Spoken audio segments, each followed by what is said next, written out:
Imagine for a moment that you decide that you're going to move to the second most populated city in the United States of America. You're doing so because you found a job where you make a lot of money. There is wealth all around. You actually have enough money to afford a home in this area, even though these are some of the most expensive housing prices across the country. You buy the house. You pay for it. You follow all of the regulations in the state of California. You pay exorbitant taxes on your income, the highest in the country, and then you realize that your whole neighborhood has been absolutely taken over by homeless people just running amok. What do you do in that scenario? Do you complain?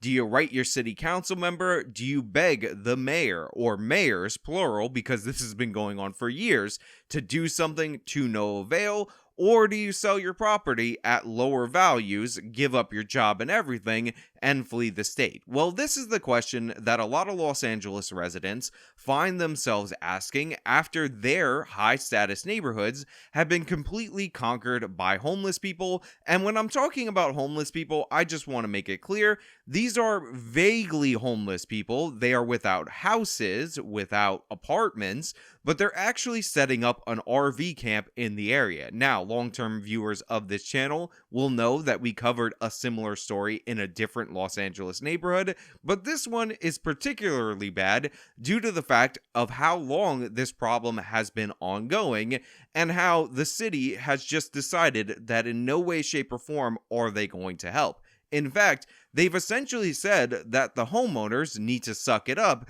because the gods that are living in RVs and running these camps in their neighborhood 24/7 are superior to them, the people who are actually paying taxes and own homes and are supposed to be the foundation of the city. Now, we're going to get into this, but before we do, I just want to say thank you to all my members over at actualjusticewarrior.com/join. You guys have been throwing in hard for the support for me.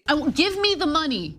Give me the money, okay? And also, of course, thank you to Anna Kasparian for participating in my promo. Good evening. Some residents say they have had an RV camp in their neighborhood for years, and they feel like no one is helping them or the people in the RVs.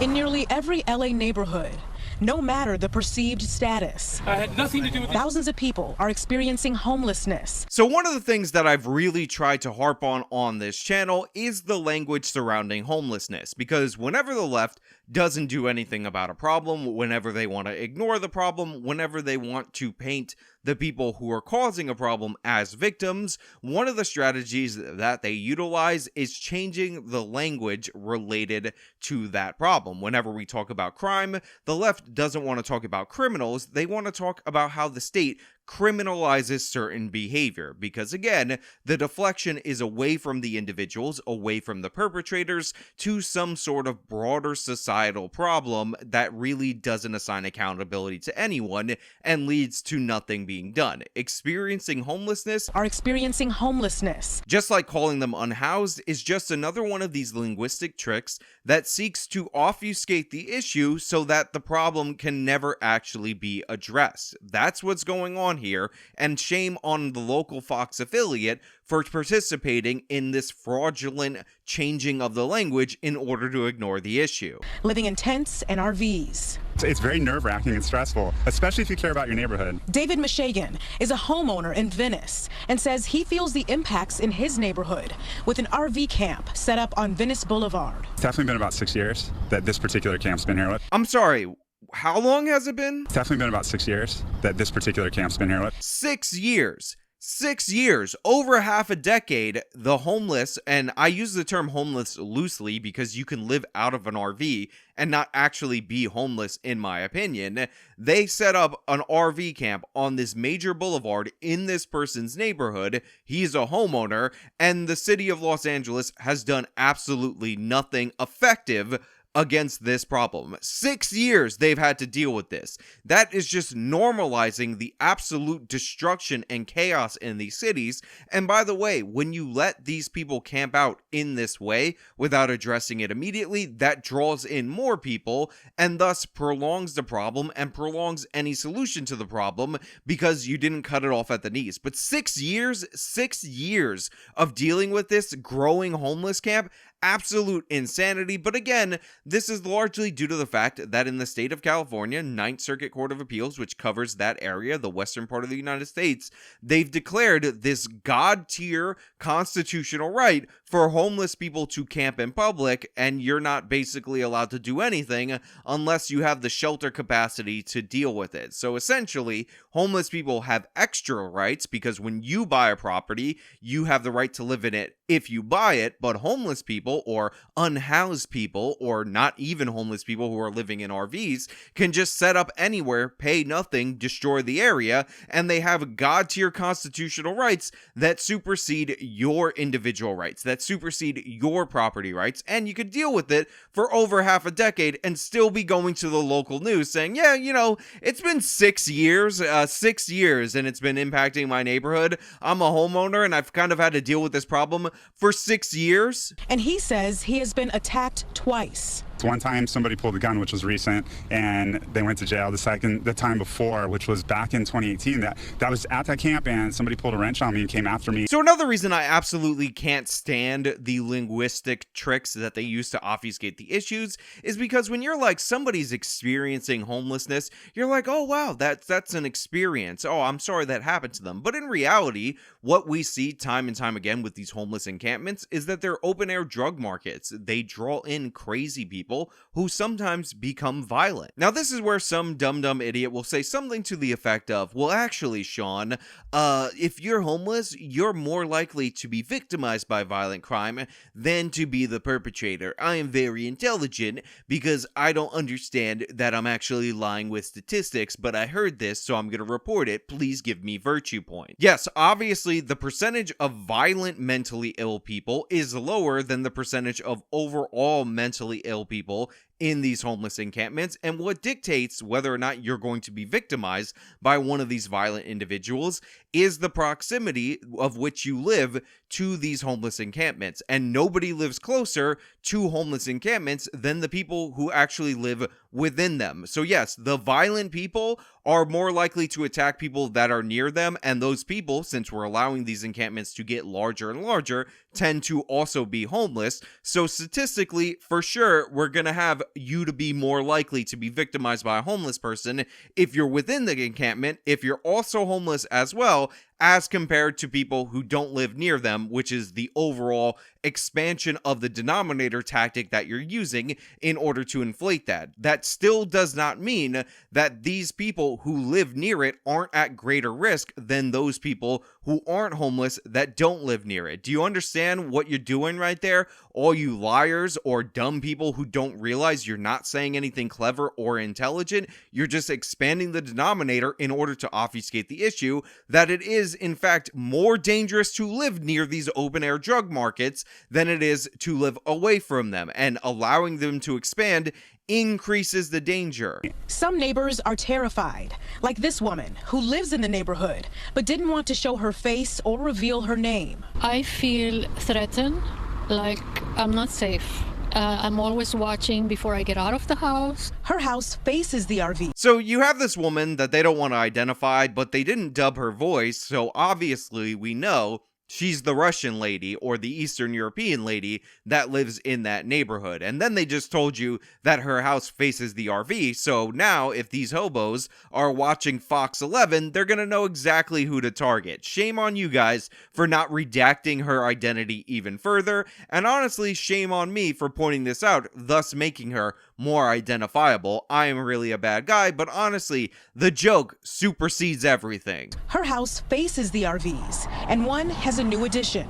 And this tent here on top, I hope it doesn't go down because, I mean, how desperate is this person to to risk his life to put a tent on top of the camper. I wish I could approach them because I want to help. But she believes it's not safe. Now, she is accurate in her assessment that it is in fact unsafe, despite the people who say, well, actually, you're more likely to be victimized if you are homeless than if you aren't homeless, because again, she is closer to the homeless encampment. Her home is actually facing it, so she definitely should not approach these people, especially the insane ones that are setting up a tent on top of another RV. And by the way, you might notice with them stacking these encampments on top of one another that they're starting to resemble the slums that you would see in India and or in Brazil, in movies or in pop culture or in documentaries, and these are absolute death sentences economically. Again, the foundation of any good economy is the recognition of private property rights. When you have an actual address,